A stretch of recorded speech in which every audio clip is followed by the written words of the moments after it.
Now we're just looking at export simulations, which we've begun doing for this the Asian Markets project. And this is something really useful for industry. In this case, Montagu's. They've got some new nectarine cultivars, white flesh cultivars,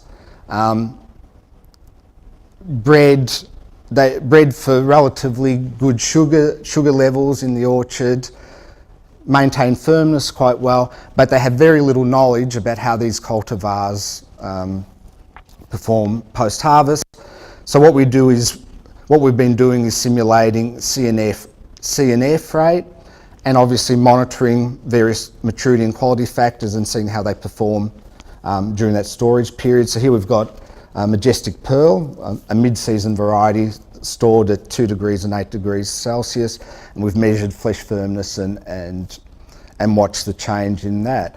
And what's important for that, I mean, some of the things we've picked up already is that if you look on the left-hand side, the ripened fruit after 30 days at 2 degrees, rather than continuing to soften, has actually jumped up, which indicates that this variety, although initially appears to be quite well suited to export, there may be some issues with eating quality after export once the fruit's ripened in terms of texture. So these things that we will be able to pick up that the growers or the exporters actually don't know, these are crucial to actually determining which cultivars we can actually export.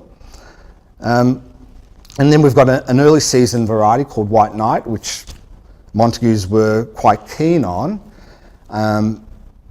And it initially looked like quite a good variety with export potential, but there were a few issues with it. And one of them was that this season they harvested the fruit too early in one of the Morpeth farms, which is one of their orchards. And as you can see, the fruit actually didn't ripen at harvest. So it's an indicator that potentially there's going to be issues later on if you're harvesting the fruit so immature to begin with. And again, this relates back to harvesting fruit immature so it actually can get to the export market, but then once it gets to the export market, it's not performing at the retail level, it's not performing for the consumer. And this is again just demonstrating the type of variability we get in sugars, soluble solid concentration, and this kind of variability is occurring after the fruit's graded and packed. So not in the tree, this is after grading. So you can see that this is the kind of range of sweetness that you're going to get in a batch of fruit going into export markets. And of course, our aim within the orchard is to sort of minimise that range of that distribution, to close it up so that consumers get a consistent product when it comes to taste and flavour.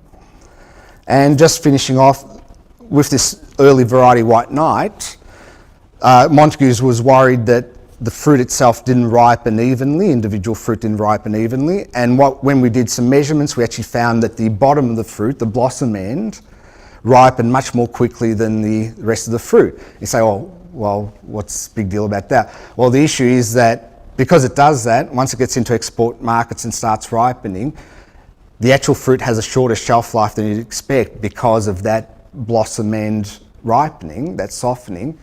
It seems fairly trivial, but in terms of the retailer and the consumer, or the whole importer and the retailer, it's an issue. So that fruit, although it looked reasonable in terms of export potential, because of this issue with this blossom end softening, they basically decided that's probably not going to be one to export. So this is the kind of information that's critical for these kind of companies. All right, I'm going to finish off with predictive tools and the scope. So a major component of this project is to develop tools that can be used to predict outturn of fruit, the quality of fruit, and vegetables in export markets. Some of the issues are that we've only got a 4-year time frame to develop these models, and that's difficult to do because some researchers have been developing models for 10 plus years. So we've got to be realistic and practical about what we can achieve over those 4 years. So we have to sort of really be smart about how we do it. So these tools must be practical and useful for industry.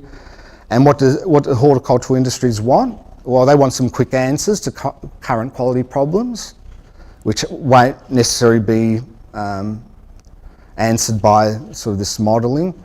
And they want to understand how their product holds up during export. From a commercial perspective, that's what they really want. We're obviously going to try to go a bit beyond that. So there's different types of predictive tools, and some of these are risk assessments at harvest, and I'll talk a bit about rot risk, for example, rot risk assessments in table grapes, which can be a kind of stop-go prediction. If a high risk batch of fruit, high disease risk batch of fruit at harvest, well, that's a stop-go. There's no need to model what's going to happen in the export chain because you're not going to send it off. And then there's, I guess, predictions for particular processes in the post-harvest chain, whether it's disinfestation, fumigation, ethylene to ripen the fruit. And we call these modules, or there'll be specific modules within a bigger model, but they will also be able to answer very specific questions that industry wants to answer now. And then we've got the full-blown export chain model, which is by commodity, of course, so mangoes, nectar, stone fruit, table grapes. And this is an input-output model. You've got your harvest. At harvest, you've got fruits at certain quality. You put that quality parameter into the next module, which might be cooling, and you predict what happens to fruit there, and so on, through to during air freight, retailing, and I'll finish off by talking a bit about that process. And you can answer a number of questions. What's going to be the average quality of a batch of fruit along the different points in the chain? What's the remaining shelf life of the fruit as it approaches the consumer? And also, what's the likely risk of physiological disorders in a batch of fruit? Now, Oscar Villalta has been working on this table grape rot risk assessment. I've just put it here to show you an example that predictive tools don't necessarily have to be some sort of amazing model, based on a software platform. They can be simply a tool where you're attempting to determine whether a batch of fruit that you've harvested has a high risk of developing rots during export, storage and export. And in this case, it's quite a simple method. You sample some table grapes at harvest in the vineyard or prior to harvest. You use some sulfur dioxide to clean the surface of the berry, and then you incubate the berry at high temperature, 20 degrees, and you observe what kind of diseases and the incidence and severity of that disease after incubation. And that will give you an indication for that batch of fruit, what the potential for rot risk development later on in the chain. And it's something that's practical. It can be easily implemented by a grower or an exporter. It wouldn't take too much time. And it's supremely useful because at the moment, growers don't have a way of determining the rot risk, determining the risk of rots at harvest that could obviously develop during storage and export. So something like that, and we're developing one for nectarines, highly useful and easy to implement, and something that a grower would find extremely useful. Now, just to finish off with looking at a full-blown model, this, for example, is the steps in a mango chain, air freight mango chain. You can see there's quite a number of steps from top to bottom: harvest and sorting, vapor heat treatment for disinfestation, packing and enforced air cooling. So each one of those, from top to bottom, those processes is what I term a module. So if we can connect all these modules together in a larger model, then we should be able to make some predictions. And within each of these, in terms of what industry decides, for example, if you look at vapor heat treatment, within that module, which is the second one down, they can get some quick answers. We can try some different treatment times, treatment temperatures, and model that particular module, which will give the growers and exporters an answer, but we can also use that data in our full-blown larger model. So this module approach is actually, it's something that's achievable and practical and doable within the time frame that we're looking at.